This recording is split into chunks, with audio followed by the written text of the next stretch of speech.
ठीक है, तो हम नेक्स्ट पैराग्राफ पे जाते हैं. The body is your animal, the horse upon which you ride, therefore you must treat it well and take good care of it. You must not overwork it. You must feed it properly on pure food and drink only, and keep it strictly clean always, even from the minutest speck of dirt. For without a perfectly clean and healthy body, you cannot do the arduous work of preparation. You cannot bear its ceaseless strain. But it must always be you who control that body, not it that controls you. तो यहाँ पे वो बताते हैं body is like a machine. An animal only means that it needs to be tamed. Animal का basically simple मतलब आप समझो, if you had a pet in your house, if you ill treat your house, behave violently with that pet, sorry, you ill treat the pet, you behave violently with the pet, तो वो आपको resist करेगा. Even छोटा बच्चा भी अगर आपके घर में है और आप उसको डांट के चिल्ला के वायलेंटली उससे काम करवाओगे तो वो आपकी नहीं सुनेगा. So your body is just like a little pet. Little pet का मतलब ये नहीं है that your body is animal like and it is beast like and it is bad. No, it is like a little pet. It is very soft hearted. It needs to be gradually persuaded to do certain things which you want to do. That is why यहाँ body को animal की तरह बताया गया है. There are other deeper meanings to why this word has been used. We will not get into it, otherwise the lecture will get too long and it's difficult to understand currently. But you are not the body. That is very simple. That we all know. We are not bodies. We have been given the bodies. We have to train these bodies nicely, politely. तो इसको ना gently हमें work करना है. ना बहुत गुस्से से एक्सट्रीम्स में नहीं जाना, ना बहुत प्यार से कि अच्छा तुझे आज नहीं करना तू 10 दिन तक मत कर. आपको धीरे धीरे एक डिसिप्लिन का पैटर्न लाना है. जैसे कि हम अपने बच्चों में एक पैटर्न लाना चाहते हैं डिसिप्लिन का ऑफ स्टडी, तो हम क्या करेंगे, वही आपको अपने लिए सोचना है कि okay now I want to train this physical body to do certain things. तो मुझे कैसे इसको ल्योर करके धीरे धीरे उस डायरेक्शन में लेके जाना है जहां मेरी ग्रोथ होगी. Therefore you must treat it well. तो इसलिए वो बोलते हैं just treat it well, take good care of it. उसको ओवरवर्क नहीं करना. ड्यूरिंग दी आवर्स अगर आपका डेली ड्यूटी में बहुत ज़्यादा टाइम निकल गया, you are too tired, then the body will resist to the idea of going for a walk और reading deeply something. Let it be. If your sleep is not enough, then the body will resist reading और taking part in certain activities for your own growth. The body will completely resist. अगर नींद पूरी नहीं हुई, पेट पूरा नहीं उसका भरा हुआ, उसको फूड का इंटेक पूरा नहीं है, तो body is become irritable. Let it go. वो टाइम सही टाइम नहीं है to train the body. You have to see when your body becomes irritated, what are the things that bring friction within your body. Is it that you have not slept well? Is it that the food is not correct?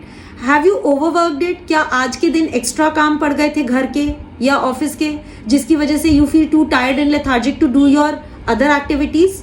तो ये हमें देखना है और हम सबके लिए ये डेली जब हम फॉलो करेंगे इस प्रैक्टिस को तो हमें मालूम पड़ना शुरू हो जाएगा the changes that we want to bring. Keep it strictly clean always. तो पतंजलि योगा सूत्रास में जब हम यम नियम की बात करते हैं तो शौच संतोष आता है. तो शौच is what? Cleanliness.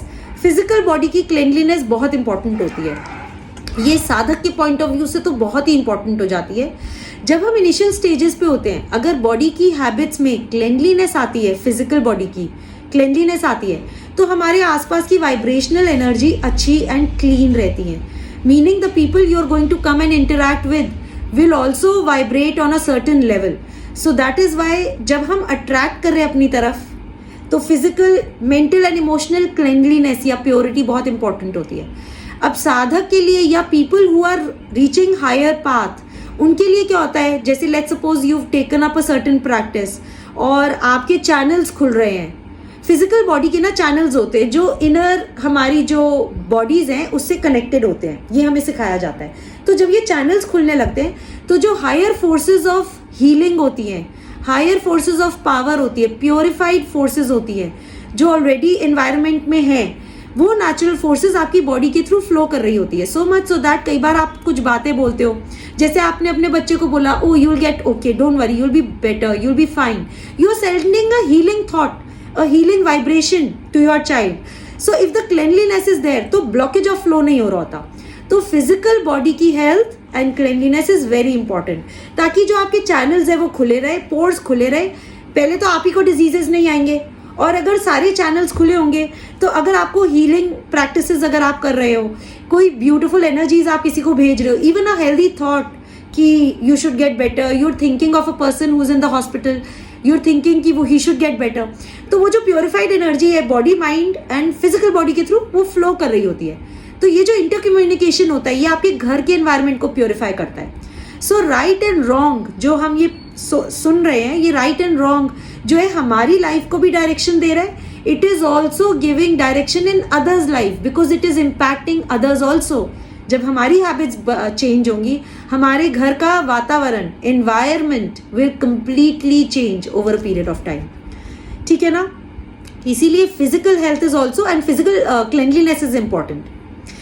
For without a perfectly clean and healthy body, you cannot do the arduous work of preparation. You cannot bear its ceaseless strain. जो strain आता है bodies पे, वो जो है impact करता है अगर हमारे ये channels flow नहीं कर रहे। एक शब्द है प्राण। प्राण की एनर्जी सन से आती है, वो हमारी बॉडी के चक्रास को एक्टिवेट करती है और वो फ्लो करती है। वो प्राण जो होता है हमारी आसपास की ऑरा को रोज पिंक कलर देता है। It gives beautiful colors to your aura and you are actually जो एक्स्ट्रा आपकी हम बोलते हैं जो ऑरा की जो प्योर एनर्जीज हैं वो रेडिएट हो रही होती है in multiple direction. Just like the sun is giving rays to us, we are radiating our vibrational energies in all directions. तो जितनी प्योर होगी उतनी ही अच्छी होगी हमारे लिए। So it must always be you who controls that body, the physical body, not the physical body that controls your habits. Next, the astral body. Astral body में हमारी 3 चीजें, sensations, feelings, desires and emotions rather, 4 हैं। इन चारों का एक बहुत strong meaning है। अगर हमें डिफ्रेंशिएट करना हो तो हमारे को साइंटिफिकली डिजायर, इमोशन क्या है, फीलिंग क्या है और सेंसेशन क्या है, ये जो है हम लोगों को थियोसॉफी में समझाया जाता है। दिस इज लाइक बाहर से जब हमारे पास इंफॉर्मेशन आती है, ठीक है, तो इसको बोलते हैं परसेप्शन। वो परसेप्शन जाती है एस्ट्रल बॉडी पे। एस्ट्रल बॉडी में क्या उठती है? सेंसेशन। मेरे पास कोई आया, उसने बोला कि आपकी ना लॉटरी लग गई है। बाहर से इंफॉर्मेशन आई 5 सेंसेस से, this was perception, I perceived it through my senses. Astral body में क्या उठी? Sensation of pleasure. Are you sure? मेरे लिए आया है, प्लेजर की सेंसेशन होगी। That sensation is different from a painful sensation. Every sensation will be different. ठीक है, अब मैं सोचूंगी ओके तो ये मुझे कब क्या मेरी लॉटरी में क्या निकला है, what is the gift that I have to get और what is the money I have to get, when will I get it, questions come. Now this thought along with that feeling of pleasure will form a complex, thought feeling complex। ठीक है, इसको हम बोलते हैं strong emotion. ये emotion create कर रहा है which will remain with me, और डिजायर इसको चला रही है। तो ये बहुत एक मैंने बिल्कुल सिंप्लीफाइड वर्ड्स में ये आपको लूप बता दिया है कि कैसे ये डिफरेंट वर्ड्स हैं और इन 4 वर्ड्स के डिफरेंट मीनिंग्स हैं, साइंटिफिकली एक्सप्लेन्ड है। ये इसकी और डेप्थ है ऑफ अंडरस्टैंडिंग, और हमें और डिफरेंट एग्जाम्पल्स लेने पड़ेंगे टू अंडरस्टैंड दिस।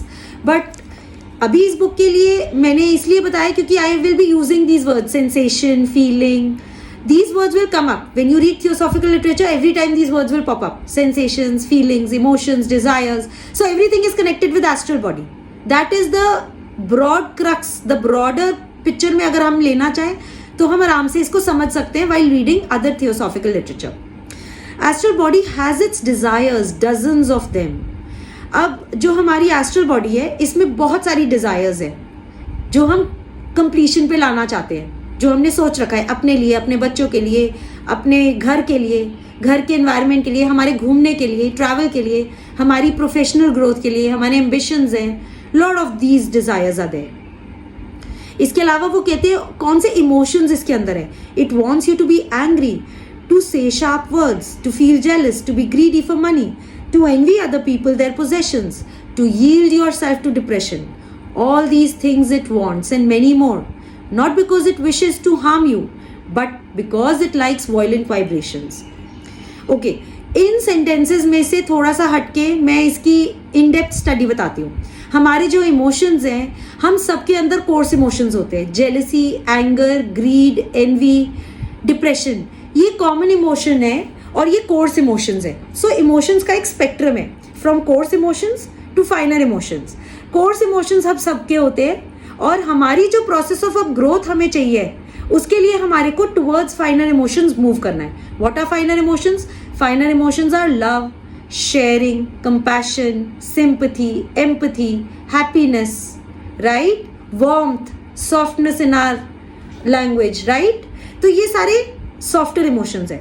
तो हमारे लिए जब हमारी ग्रोथ हो रही थी, just like animals, we have a self-protective mechanism around us, a sheath around us. हमें पता है civilization after civilization, earlier we were semi-civilized. We were more like tribals. We were living in localities जहाँ हमारे self protection के लिए हमें बहुत सारा एंग्री या रिजिड बिहेवियर शो करना पड़ता था.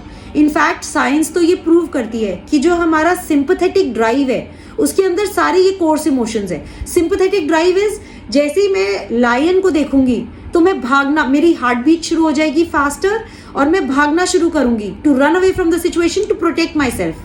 What am I doing? I am using the power and energy of that anger and that fear to run away. नहीं तो मेरी बॉडी में वो केमिकल रिस्पॉन्स नहीं आएगा. जैसे ही फियर इंड्यूस होता है और एक सेल्फ प्रोटेक्टिव मैकेनिज्म मेरे अंदर आता है to run away from a situation to protect myself, ये सेल्फ प्रोटेक्टिव मैकेनिज्म की वजह से, इमोशन की वजह से मेरे केमिकल्स रिलीज होते हैं फिजिकल बॉडी में. These chemicals being released from into the physical body will make me run away from the situation to protect myself. So earlier these emotions were healthy, they were helpful. Even now, when you are in a situation where you are alone, it is in the middle of the night, that sympathetic drive would begin within you without even your knowing. ये इतनी strong conditioning है हमारी life after life for so many years, and we've been trained कि वो instinct की तरह आती है और हमारे को बताती है कि this is not a safe place, I have to go back, I have to go. ये इंस्टिंक्ट है, सिंपैथेटिक ड्राइव है, इट गेट्स एक्टिवेटेड. बट ये जो कोर्स इमोशंस हैं, जो कोर्स केमिकल्स रिलीज कर रहे हैं मेरी बॉडी में, ये बार बार उठ के आते हैं आउट ऑफ हैबिट, और इसी की वजह से मेरे अंदर एंगर, ग्रीड, जेलसी कॉन्स्टेंटली बना रहता है. पर हमें क्या करना है? From sympathetic system of our body हमें पैरासिम्पैथेटिक की तरफ जाना है. Parasympathetic is softer emotions. उसकी आदत नहीं होती. उसकी आदत कब होती है? जब आप when you show affection towards your loved ones. तो जैसे हम मदर चाइल्ड में बोलते हैं, when a newborn baby is born, the child needs to be with the mother constantly. What is release from the body? Oxytocin. Oxytocin is a hormone which creates more strong bonding between two individuals. ये oxytocin कौन सा hormone है? जब strong emotion of affection आएगा तो physical body के माध्यम से फ्लो करेगा, and this will induce love, it will improve your love, right? तो अब ये क्या है? अगर मैं कोर्स इमोशन को प्रैक्टिस कर रही हूँ फॉर 6 आवर्स, जब मैं बिजनेस में बैठी हूँ और मैं मैनिपुलेशन सोचूं कि कौन मेरे को चीट करने वाला है, तो मेरे अंदर 6 आवर्स ऑफ इमोशंस तो नेगेटिव है. कोर्स इमोशंस हार्डली 10 मिनट के होते हैं, क्योंकि हम बच्चों से तो बात नहीं करते, हम टीवी में बैठ जाते हैं. बच्चे हमारे अगर बड़े हो जाते हैं, we don't need to be around throwing away our affection to others. तो फैमिली मेंबर्स के साथ जितना हम अफेक्शन शो कर सकते हैं, शेयरिंग कर सकते हैं, वो हम करना नहीं चाहते. हम रेजिस्ट करते हैं और हम चुपचाप बैठ के टीवी देखते हैं. तो अब अफेक्शन कैसे आएगा? ना तो हम फिजिकली उसके लिए कुछ प्रैक्टिस कर रहे हैं कि अपने घर में अफेक्शन शो करें, ना हम सोच रहे कि हमने अपने आप को इम्प्रूव कैसे करना है from coarser forms of emotions to finer form of emotions. तो ये अब हमें ढूंढना है, प्रैक्टिस करना है, इसे चेंज करना है. This is how we will improve कि हमें डिप्रेशन नहीं आएगा, हमें लोनलीनेस नहीं आएगी, and as we will go through life, जैसे जैसे ओल्ड एज आती है तो लोनलीनेस, आइसोलेशन वो नहीं आएगा. So we want none of these things. These are violent vibrations. We have been practicing them, and ये ना बॉडी के सेल्फ मेड मैकेनिज्म्स होते हैं, ये कॉन्स्टेंटली चलते रहते हैं. तो विदाउट इवन योर नोइंग आप इरिटेबल हो जाओगे.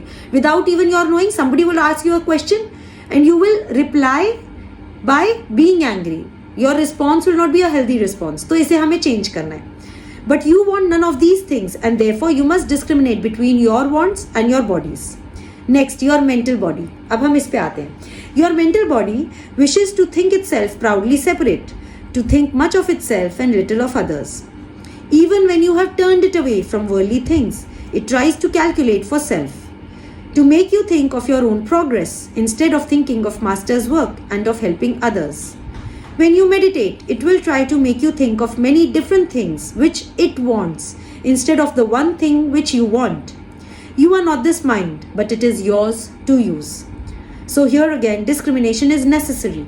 You must watch unceasingly or you will fail. तो मेंटल बॉडी में क्या है? थॉट्स है. सिंपल थॉट की थिंकिंग की कनेक्शंस है. हमारा थिंकिंग पैटर्न भी हम कहते हैं वो कंडीशनड होता है. एक तो बचपन से कंडीशनिंग होती है फैमिली एटमॉस्फेयर से. कुछ हम अपने प्रेजुडिसेस एंड सुपरस्टिशन जरूर ऐड कर देते हैं अपने थिंकिंग पैटर्न में. ओ बिल्ली रास्ता काट गई, या जो सीढ़ी है उसके नीचे से या साइड से नहीं निकलना चाहिए. तो कुछ प्रेजुडिसेस और सुपरस्टिशंस हमने ऐड कर दिए. इस रिलीजन के लोग ठीक नहीं है, ये थिंकिंग पैटर्न है. पॉलिटिकल पार्टी तो बिल्कुल ही अच्छी नहीं है. Things are going wrong. So you will realise कि because of our thinking, our set belief system about outside environment, we are constantly judging. ये जो जजमेंट है ये माइंड का अपना काम है. माइंड में भी ना 2 स्प्लिट पार्ट्स हैं. डिडक्टिव रीजनिंग से चलता है माइंड और इंडक्टिव रीजनिंग से चलता है. इन वर्ड्स को समझाती हूँ. जो लोअर माइंड होता है हमारा, उसका काम होता है, अगर छोटे बच्चे को आप एक ट्रांजिस्टर दे दो पुराने जमाने का और उसको बोल तू जो कर, तो वो हर चीज को ना, क्यूरियस बच्चा क्या करेगा, वो तोड़ेगा, छोटे छोटे पार्ट्स में तोड़ेगा और वो तोड़ के उसको समझेगा कि ये वायर किधर से आई, ये बॉक्स किधर लगेगा. तो उसने ये देखा है कि राइट साइड पे क्या आएगा, लेफ्ट साइड पे क्या आएगा. उससे उसकी ग्रोथ होगी क्योंकि उसको समझ आएगा कि कौन सी वायर कहाँ डलेगी, कौन सी चीज कहाँ डलेगी, तब जाकर ये कनेक्शंस बनेंगे. वो तोड़ेगा जोड़ेगा, तोड़ेगा जोड़ेगा. इट्स लाइक अ पजल दे दो बच्चे को, तो टूटी हुई पजल को वो डिफरेंट पीसेस में, वो ये ग्रीन ग्रास के पजल का ग्रीन कलर्स हैं, ये रेनबो कलर्स हैं, ये सन का कलर है, तो वो येलो को अलग अलग करके पहले देखेगा, फिर उसको ज्वाइन करके पजल बनाएगा. तो लोअर माइंड जो होता है, जब तक तोड़ता नहीं है ना बड़ी सी पजल को इनटू डिफरेंट पीसेस, वो उस कॉन्सेप्ट को समझ नहीं पाता. This is called as deduction. Deduction is destroying, damaging, cutting it out into small pieces. तो ऐसे ही हम दुनिया को काट रहे होते हैं बाहर में. जो हम माइंड में कर रहे होते हैं, जो माइंड की अपनी कैपेसिटी है, क्योंकि उसकी थिंकिंग कैपेसिटी तभी चलेगी. It's a smart machine. Your mind is very smart. So intelligently आप यूज कर रहे हो तो इट इज गुड कि आप एनालिसिस कर रहे हो, आप सोच रहे हो. अगर लेट्स सपोज आपको अपने ड्राइंग रूम को सजाना है, तो आप बोलोगे मुझे कौन से कलर्स चाहिए, कौन से कलर सोफे और साथ में कुशंस के होंगे. You will think and analyse what table do you want, how do you want to restructure your room, right. तो आप काटोगे डिफरेंट एस्पेक्ट्स में, फिर जाकर आप 2-3 कलर्स निकाल के आओगे और आप बोलोगे this is the best for this room, right. ये डिडक्टिव लॉजिक था जिससे माइंड को एक सेटिस्फैक्शन मिली कि मैंने अपना काम कर लिया. ऐसे ही जब हम किताबों को पढ़ रहे होते हैं, अगर हम डिडक्टिव लॉजिक को लगाएंगे तो हमें बुक समझ में आएगी. तभी हम कहते हैं एक सेंटेंस को पढ़ो, break it, think over that sentence, then go to the next sentence. This is the power of the lower mind and this is a very good power we have. तो इस पावर को हम use तो करते हैं अपने लिए, लेकिन when it comes to society तो हम काट रहे होते हैं. That is why law of unity हमें नजर नहीं आता. हम सब कुछ काट रहे होते हैं. पॉलिटिक्स में ये अच्छा ये खराब, हम चीज में सिलेक्शन कर रहे होते हैं. बट हर जगह सिलेक्शन जो है वो हमारी अपनी पर्सनालिटी को या हमारे अपने इमोशंस को डिस्ट्रॉय करती है. हेल्दी इमोशंस नहीं आते, नेगेटिव इमोशंस हम ज्यादा कैरी करते हैं. So next time when you are thinking over a particular subject of the external, like you reading the media, news, politics, your neighbourhood, cleanliness of the outer house, तो आप deductive logic को use करके criticise मत करो. अगर हम उससे criticism हटा दें और डिडक्टिव लॉजिक को यूज करके रीजन करें कि चीजें ऐसी क्यों हैं. जैसे कि बहुत छोटी सी चीज होती है, व्हेन यू आर ड्राइविंग और रिक्शे वाले आ जाते हैं या स्लो मूविंग व्हीकल्स आ जाती है आपकी गाड़ी के आगे, तो आप बोलते हो माय गॉड इसको तो गाड़ी चलानी नहीं आती, ये कैसे चला रहे हैं, उसकी वजह से मेरी स्पीड स्लो हो गई. हम चिड़चिड़े हो जाते हैं, हम क्रिटिसाइज करते हैं इंस्टेड ऑफ थिंकिंग कि उस व्हीकल की तो एक स्पीड लिमिट है, जो चला रहा है उसकी एक अंडरस्टैंडिंग या कैपेसिटी है to drive that vehicle. Maybe उसके माइंड की ग्रोथ ही इतनी है कि वो उतनी स्लो पे चला सकता है. उसको रेड लाइट क्रॉस करनी है बिकॉज उसको मैनमेड लॉज का रीजन नहीं पता कि ट्रैफिक रूल्स को अवॉइड नहीं करोगे तो आप खुद को इंजर कर सकते हो, एक्सीडेंट आप ही का होगा. अगर मैं अवॉइड नहीं करी तो मेरा ही एक्सीडेंट होगा, किसी और का थोड़ा ना होगा। तो अगर उसमें इतनी समझदारी होती तो वो ये ना करता। सो लोअर माइंड से हम लोगों को अंडरस्टैंड कर सकते हैं, उनके बिहेवियर को अंडरस्टैंड कर सकते हैं, which is a very intelligent faculty that this lower mind has given us. तो हमें उसको कैसे कंस्ट्रक्टिवली यूज करना है, अब हमें ये देखना है। दूसरा मैंने बोला था हायर माइंड होता है। हायर माइंड अभी most of us do not use. Higher mind is कि एक हमारे पास मोटा एब्स्ट्रैक्ट आइडिया है, उसको हम ब्रेक करते हैं। जैसे मैंने बोला लॉ ऑफ यूनिटी है, अब इसको लगाओ और इसको लगाओ अपनी डेली लाइफ में, प्रैक्टिस करो। तो आप कैसे छोटे छोटे पार्ट्स में उसको प्रैक्टिस करोगे, आप law of cause and effect कैसे देखोगे। तो अब आपको सोचना पड़ेगा, लेट्स सपोज लॉ ऑफ कर्म है, तो आज ड्यूरिंग द डे आप 4 लोगों से इंटरेक्ट करो अपने घर में, एंड एक पे चिल्लाना, एक पे प्यार से बोलना, and then you think over कि जिसपे मैं चिल्लाई थी ना, डेफिनेटली उसको ना लिख लेना कि क्या सिचुएशन थी, और उसका इफेक्ट देखना कि वो कब आता है, कितने दिन में आता है, कैसे आता है। This is inductive logic. तो आप एक एब्स्ट्रैक्ट आइडिया को पकड़ रहे हो, आप उसको नीचे लाकर टू द लोअर माइंड समझा रहे हो कि चल अप्लाई करते हैं इसको अपनी डेली लाइफ में और देखते कि क्या रिजल्ट अचीव होता है। So you can try that. Inductive reasoning वाला हम बाद में करेंगे, क्योंकि यहाँ पर इंडक्टिव रीजनिंग के बारे में इतना बताया नहीं जा रहा। यहाँ डिडक्टिव रीजनिंग वाला जो माइंड है ना, लोअर माइंड, उसका बताया जा रहा है कि लोअर माइंड की आदत है, वो आपको हमेशा सेपरेट रखेगा from others. It has been made to do so. भाई मेरी body is separate from another body, तो लॉ ऑफ यूनिटी का है, यहाँ तो नहीं है। We will always think about ourselves, how happy we are, how healthy we are. It will calculate for your own progress also. If you sit and meditate, you will see, oh, how am I better from the other person.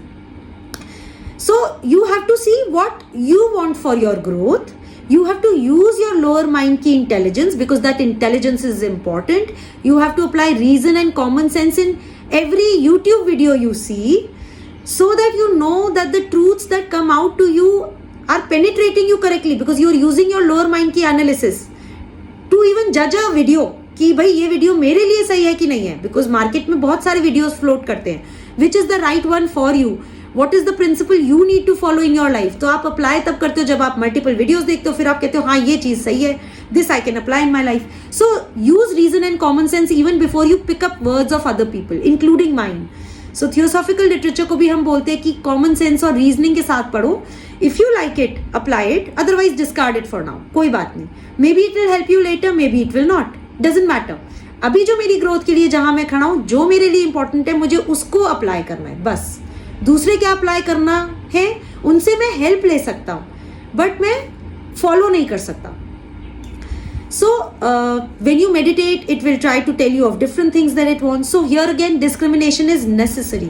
You must watch unceasingly. Unceasingly means during your waking hours, watch yourself taking your own actions unceasingly. Otherwise, you will fail. तो यहाँ आता है between right and wrong. Again, right and wrong is a very strong word.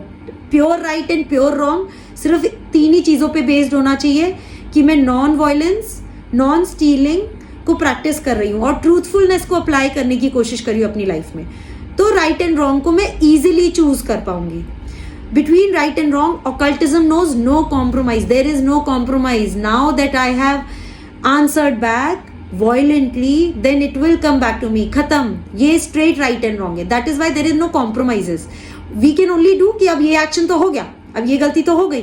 Next time I will try to be more politer, more softer, more kindly towards the other person. बस हम यही कर सकते हैं. Every time we sow a seed, तो अपनी weakness को देखकर, पहचान कर, weed it out and try to practice the new thing using this right knowledge. तो राइट एंड रॉन्ग में कोई कॉम्प्रोमाइजेज नहीं है. That which is right you must do. Must आता है यहाँ पे, मस्ट डू. यहाँ पे वो नहीं है कि shall do, if do, may not do, ऐसा नहीं है. You must do. That which is wrong you must not do, no matter what the ignorant may think or say. Ignorant कौन है? इग्नोरेंट वो है जो नेचुरल लॉज को ना जानते हैं, ना अप्लाई कर रहे हैं, ना प्रैक्टिस कर रहे हैं. तो वो बेचारे जानते ही नहीं. They are at a stage where they do not know. Between those who know and those who do not know. Now that we know, so we should try to practice it. It will take some time. It may take you 6 months, it may take you 1 year, it may take you 5 years. It's okay. You have the whole life to yourself. Whole life you are free to apply it. Just apply it dheere, gradually. You will come to a stage where it will come naturally to you. You must study the hidden laws of nature.